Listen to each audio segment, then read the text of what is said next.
कराची के इलाके गुलिस्तान जौहर में मुबैना मुलजिम शहरियों के हत्थे चढ़ गया। शहरियों ने मुलजिम को तशद्दुद के बाद पुलिस के हवाले कर दिया। मजीद जानते हैं डॉन न्यूज के नुमाइंदे बिलाल खान से। बिलाल, अपडेट कीजिएगा।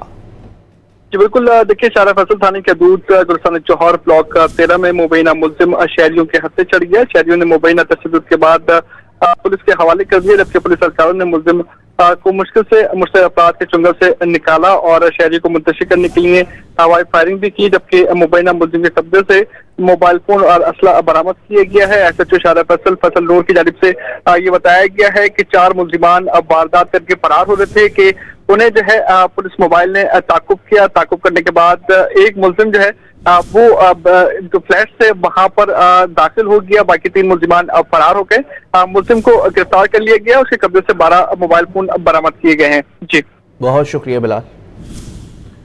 आपको बताएं कि कराची के इलाके गुलिस्तान जौहर में मुबैना मुलजिम शहरियों के हत्थे चढ़ गया। शहरियों ने मुलजिम को तशद्दुद के बाद पुलिस के हवाले कर दिया है। आपको बताएं कि कराची का इलाका है गुलिस्तान जौहर, जहां पर मुबैना मुलजिम शहरियों के हत्थे चढ़ गया है। शहरियों की जानिब से मुलजिम को शदीद तशद्दुद का निशाना बनाया गया और तशद्दुद का निशाना बनाने के बाद पुलिस के हवाले कर दिया गया।